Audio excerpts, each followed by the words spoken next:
북한이 남침해서 38선으로 마무리가 되는 약간 거기까지가 풀스토리였거든요. 그쵸. 제 인생에는. 근데 저는 그 전에 약간 이거는 한국 전쟁이라고 표기도 하고 어떻게 보면 6.25 전쟁이 가르마가 약간 38선처럼. 넘어갈 수가 없어요? 저쪽 머리가 저쪽 머리로 절대 넘어갈 수가 없네요. 참으려고 그랬는데. 제가 오늘 오늘 특별히 너무 네, 카리스마 있게. 내 생일도 좀 생각나고. 네. 궁금한 게 네, 죄송합니다.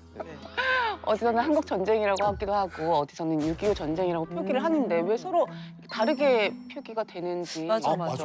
외국에서는 그래서 약간 헷갈린 적이 있어요. 한국 전쟁이라고 하는 것 네. 같은데. 자, 옛날에 정말 그것 때문에 엄청 헷갈렸습니다. 일단 우리가 이제 통상적으로 한국 전쟁이라는 단어를 좀 씁니다. 네. 근데 이 한국 전쟁이라고 하는 건 뭐냐면 주로 외국에서 우리 이 전쟁을 바라볼 때 쓰는 용어예요. 그러니까 한국에서 한반도에서 내전이라는 이야기죠. 그래서 한국 전쟁이라는 어떤 표현을 쓰고 있는데 네. 사실 교과서, 우리나라 교과서에서는 한국 전쟁이라는 표현을 쓰지 않습니다. 맞아요. 네, 우리는 6.25 전쟁이라는 표현을 쓰고 있죠. 다른 전쟁이 내가 모르는 전쟁이 한국 전쟁. 아니면 우리나라에서 일어난 전쟁 모든 걸 통칭해가지고 한국 전쟁. 저도 그렇게 알았어요. 그죠? 네. 왜 6.25 전쟁이라는 표현을 썼냐면 네. 전쟁 주체, 전쟁을 일으켰던 주체를 명확히 하고자. 그러니까 6월 25일 북한의 남침으로 이 전쟁은 시작된 것이다. 라는 걸 명확히 하기 위해서 6.25 전쟁이라고 이제 표현을 한 거예요. 북한은 6.25 전쟁이라는 표현을 당연히 안 쓰겠죠. 북한에서 뭐라고 불러요? 북한은 조국 해방 전쟁이라는 표현을 써요.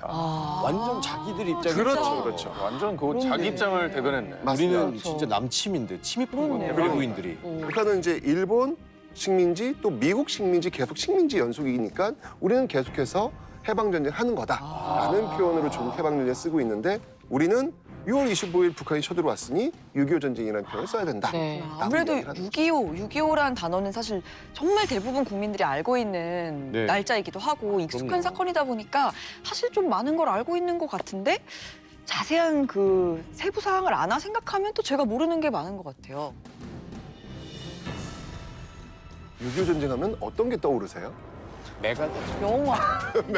인천 인천 상륙작전하고 영화로 또 나왔잖아요. 그렇죠, 맞아요, 그렇죠. 맞아요. 낙동강 사수작전. 아, 낙동강 전투. 그렇죠. 그리고 저는 원빈씨 태극기 날리며 철딱선 네. 하면서.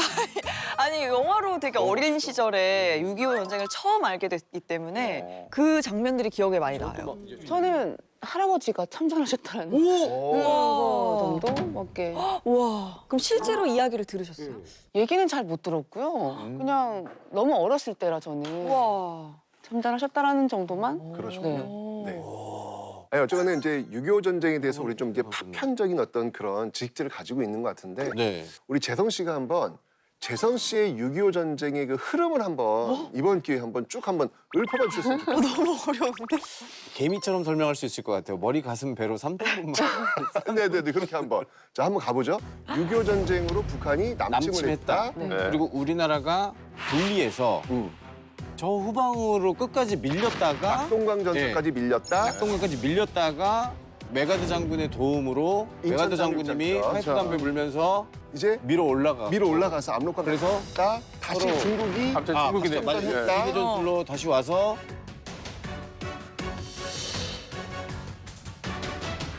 밀고 내려왔다. 밀고 내려와서 팽팽해진 그 지점이 38선인데 거기서 우리가 휴전. 쇼부를 치자.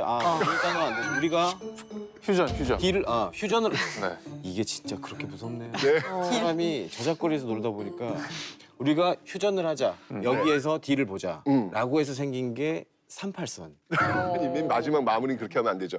휴전선이죠. 휴전선. 네네네. 그래서 38선에서 전쟁이 시작됐고 마무리는 휴전선. 이게 38선이 북위 38도라고가지고 맞습니다. 네네네. 휴전선은 약간 다르잖아요, 이게. 근데 조금 휴전선은 약간 다르잖아요, 이게. 서쪽은 좀 내려와 있고. 네, 맞아요. 동쪽 그렇죠. 전선은 조금 올라가 있는. 여기 휘었더라고요. 네. 맞습니다. 그래도 대부분 우리 국민들이 알고 있는 내용이랑 거의 비슷한. 그렇죠, 그렇죠. 네. 이제 여기도 이제 이야기를 좀 붙여야 될 텐데 우선 이 6.25 전쟁 같은 경우에는 일단 그 피해자, 이게 사상자만 500만 명이 넘어요. 어마어마하죠. 10분의 지금 인구의 거의 10분의 1. 그렇죠. 이산 가족은 1,000만. 게다가 고아만 10만. 봤어요. 저 어렸을 때 이상가족 찾기라는 프로그램이 맞아요, 맞아요. 그거 너무 슬퍼가지고 어린 나이에도. 맞습니다. 맞아. 이 참 3년간 치러진 전쟁은 누가 그러더라고요.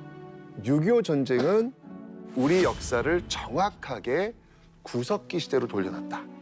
그런 표현을 쓰더라고요. 그러니까 전쟁을 통해서 남아있는 것은 폭격에 의한 돌, 그리고 그 속에 살아있는 사람. 네. 돌과 사람밖에 없으니까 석기 시대잖아요. 다시 이렇게 해야 되는. 반만년으로 다시 백해서 석기 시대로 돌아갔다.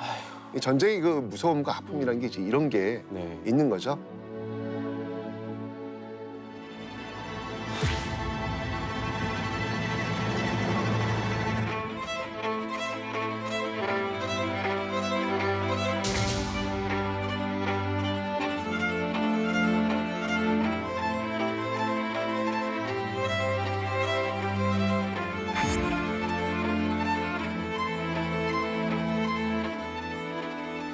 자, 오늘은 그래서 이 3년의 어떤 그 전쟁 이야기 중에서 우리가 잘 몰랐던, 알려지지 않았던 이야기를 한번 좀 네. 나눠볼까 하는데요. 네. 그러니까 지금 재성 씨가 이야기했던 어떤 그 스토리 속에서 우리가 놓치고 있었던 네. 이야기인데 아마 제가 그래도 음흠. 우리나라에서 평균 이하일 거예요. 이 6.25에 대해서 저는 역사 공부를 알다시피 포기했기 때문에 아마 저보다는 그래도 시청자분들은 많이 알고 계시지 않을까. 아니에요. 지금 재성 씨 너무 잘하셨어요. 아, 그렇습니까? 그 정도가 딱 평균이라고 저는 이게 생각하거든요. 딱 중간입니까? 아, 그럼요. 네. 다행이다. 다행이다. 자, 바로 이 6.25 전쟁 중에 있었던 72시간의 미스터리한 사건이 있습니다. 그거 뭐예요? 네, 이걸 들으면 뭐야? 72시간 동안에 이런 일이 있었어? 만약 72시간이라고 하는 이 시간이 없었으면 우리는 지금 어떻게 됐지? 그 정도로 큰 일이 일어났어요? 네, 굉장히 우리가 몰랐던 우와 이런 일이 있었구나 라는 어떤 놀라운 사건이 있는데 오늘 한번 그 얘기를 한번 해볼까 어머. 합니다. 3일 동안. 그러니까요. 3일 안에 무슨 일이 있었길래.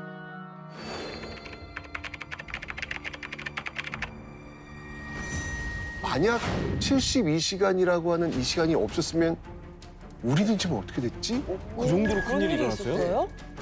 3일 안에 무슨 일이 있었길래. 오늘의 이야기의 출발은 바로 이 춘천이 되는 겁니다. 춘천에서 무슨 일이 있었던 거예요? 자, 사실은요, 이 춘천에서는 어떤 일이 벌어지고 있었냐면 육사단이 관리하고 있었는데 이 당시 이제 육사단을 이끌고 있었던 인물이 누구였냐면 이제 김종호 장군이었거든요. 이 김종호 대령이 지켜보고 있다, 예의주시하고 있다, 이 자세가 있었던 거예요. 옥산포로 들어서게 되는데 여기서 북한군은 난관에 부딪힙니다. 그래서 이제 육사단이 이제 출동을 합니다. 네. 이 논밭으로 그냥 달려와가지고요. 여기서 북한군에게 거침없이 포를 때립니다. 기습을 한 거네. 어? 북한군이 6.25 남침을 개시해가지고 후퇴했던 건 이게 처음이에요. 전 군대를 이제 다녀와가지고 행동강령들이 다 있잖아요. 네. 정신없이 이제 공격을 할 거란 말이죠. 언제 시작하면 그때부터 다 그렇죠. 쏟아붓는데 6.25 전쟁에도 그 3일 동안 미스테리한 사건이 있었나요? 그 일이 벌어질 틈이 없었을 것 같은데.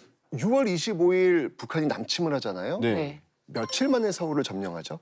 바로 3일. 3일입니다. 아. 3일 만에. 3일이에요? 예, 3일 만에 서울을 점령을 하는데 가깝잖아. 생각해봐. 어. 엄청 가깝잖아. 굉장히 빠른 속도로 내려와요. 내려오는데 6월 28일 날 드디어 이제 이 서울에 인민군이 등장을 합니다. 등장을 하는데 중요한 건 뭐냐면 이렇게 빠른 기세로 밀고 내려왔는데 그 인민군이 한강을 넘은 건 언제냐면 6월 28일, 6월 29일, 6월 30일, 7월 1일 오전에 넘어요. 3일이 걸렸네요, 진짜. 6월 29일, 6월 30일, 그다음 7월 1일. 맞습니다. 이 3일이 걸렸잖아요. 그렇죠. 네. 바로 이 3일, 이 72시간, 이 72시간 도대체 무슨 일이 일어났는지 왜 이 이야기를 들으시면 아마 깜짝 놀라실 겁니다. 선생님 이거 어떻게 알았어요? 아니 궁금하잖아요. 이 선생님은 과연 이걸 어떻게 어디서 알았을까? 그러니까. 그 당시에 산 게 아니잖아요. 기록이 다 있습니까? 아, 그럼요. 저도 이제 논문 같은 거 보면서 그 당시 기록 보면서 우와 뭐야 이런 일이 있었어? 저도 깜짝 놀랐던 그런 일이 있었어요. 이런 이야기들은 그 청와대 영화에서 나오는 캐비넷 안에 기밀 문서로 이렇게 써 있을 것 같은 내용이거든요. 먼저 이 본격적인 네. 이야기를 풀기 전에 우리가 한번 그 순서대로 한번 시간 순서대로 한번 풀어보도록 하겠습니다. 네. 1950년 6월 25일 네. 북한이 남침을 시작했는데 그때 북한의 작전명은 바로 폭풍이었습니다. 폭풍. 폭풍. 폭풍이.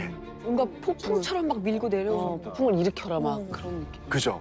자, 제가 그럼 왜 북한의 인민군이 서울에서 3일간 머물렀는지 이유를 설명드릴게요. 거기에는 그들의 작전서가 있었기 때문입니다. 네. 작전 지침서. 네. 자, 요걸 제가 한번 보여드릴게요. 선생님 그거 갖고 계세요? 아, 갖고 있습니다. 북한의 작전서를? 조선인민군 선제 타격 계획. 이게 실제 작전서예요? 네. 북한이 작성한? 맞습니다.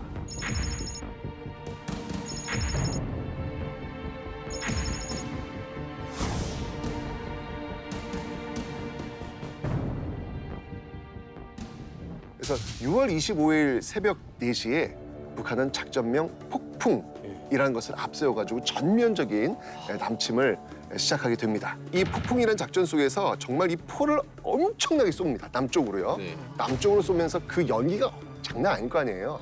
그 포연이 쫙 거치면서 나타난 괴물이 있었죠. 뭐가 있었어? 이건 정말 설마 우리로서는 감당하기 어려운 그거 아닐까요? 우리한테는 괴물. 그게 뭘까요? 뭐야? 장갑차? 비슷했습니다. 탱크. 탱크였습니다. 아, 탱크. 네네네네. 정말 이 탱크는 우리는 탱크가 없었어요. 왜 없었어요? 네, 우리는 그 당시 이렇게 대규모적 전쟁을 할 거라는 생각을 안 했기 때문에 그랬었어요. 북한은 나름대로 준비를 했거든요. 이 소련제 탱크를 다 공수를 받은 상태였기 우리는 때문에 없었구나. 야, 그 포연 속에 나타났을 그 탱크의 모습을 한번 떠올려 보세요. 이거는 총으로 되는 게 아니잖아요, 이거는요. 근데 진짜 작전명이 폭풍이라고 하시잖아요. 네. 진짜 폭풍 갖고 왔네요, 걔네들. 그러니까요. 정말 그 포연 속에 등장한 이 탱크를 앞세운 작전명 폭풍이 시작이 된 겁니다. 그럼 그 말씀은 하루아침에 전쟁을 결정한 게 아니라 미리 탱크를 다 준비했다는 거잖아요. 당연하죠. 예, 그 이전부터 이 김일성 같은 경우에는 뭐 소련의 그 스탈린이라든지 네. 또는 중국의 마오쩌둥 그들과 긴밀한 협의 속에서 이미 다 전쟁에 대한 세팅을 준비를 딱 해놓은 상태였어요. 우리 왜 눈치를 못 챘지? 그러니까 전쟁이라고 하는 것은 딱 터지면 수도를 일단 장악하는 것 이게 제일 중요하거든요. 수도를 장악한다는 의미는 뭐냐면 일단 목줄을 딱 잡는다는 거예요. 목줄을 딱 잡아가지고 전체의 사지를 움직이지 못하도록 만들어 놓는 것. 이게 가장 전쟁의 기본이거든요. 네. 예. 자, 이렇게 되면서 제1차 목표는 서울을 타겟으로 북한의 인민군이 밀고 내려오죠.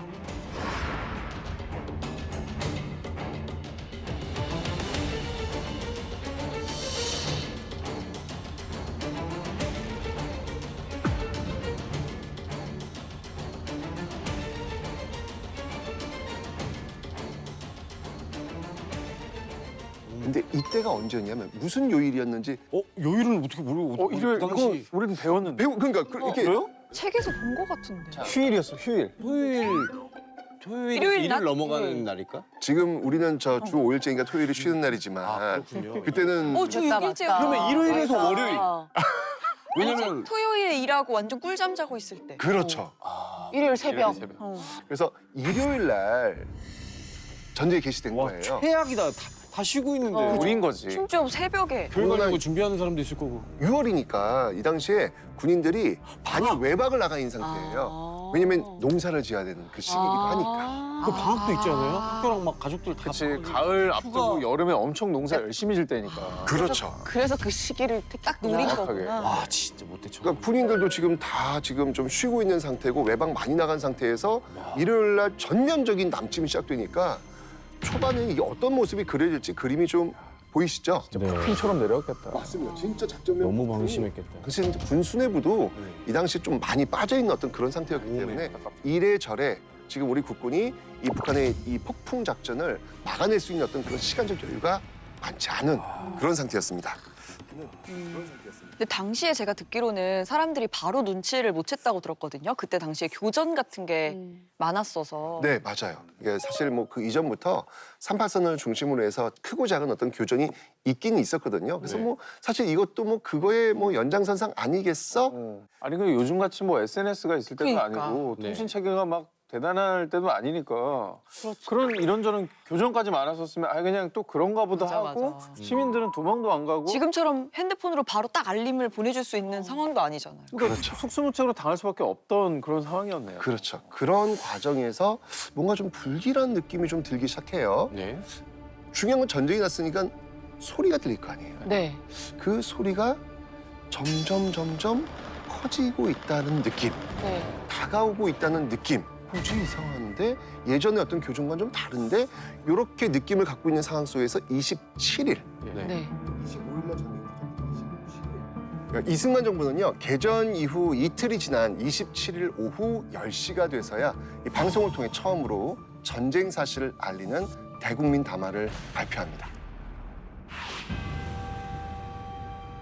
이 정부는 수도 서울을 사수하기로 결정하였으니 국민은 군과 정부를 신뢰하고 조금도 동요함 없이 직장을 사수하라. 이런 담화가 나와요. 근데 이상하다. 직장을 사서.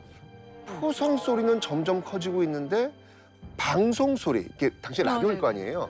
지지지직 지지지직 느낌상 자꾸 멀어진다는 느낌이 드는 거예요. 뭐야. 이게 좀 느낌이 안 좋은데 이번 좀 다른 것 같은데 라는 생각이 들면서 서울 시민들이 드디어 이제 짐을 그제서야 싸기 시작합니다.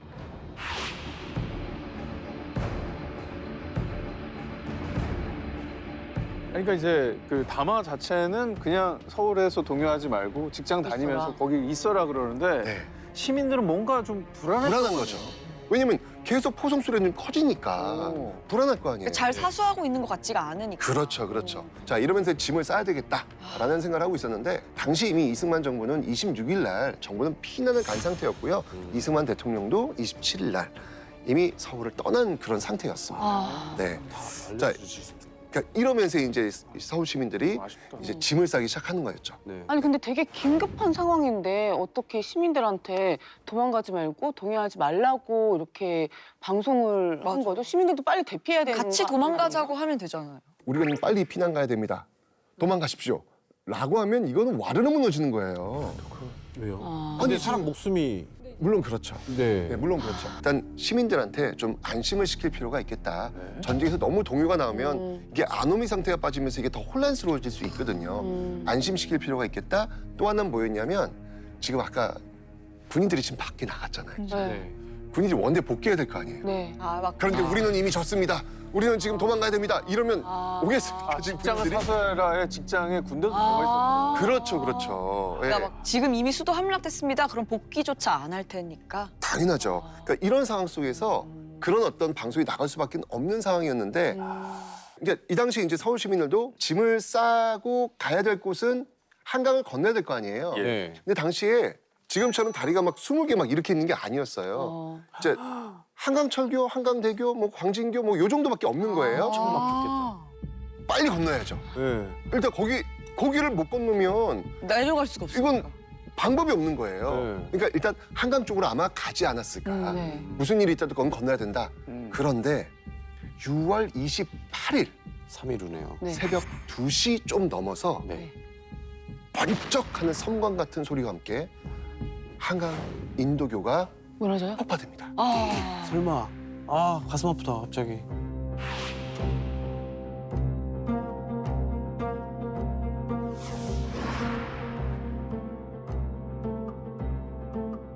그게 북한이 터뜨린 게 아닌 거죠. 아 진짜요? 그렇죠.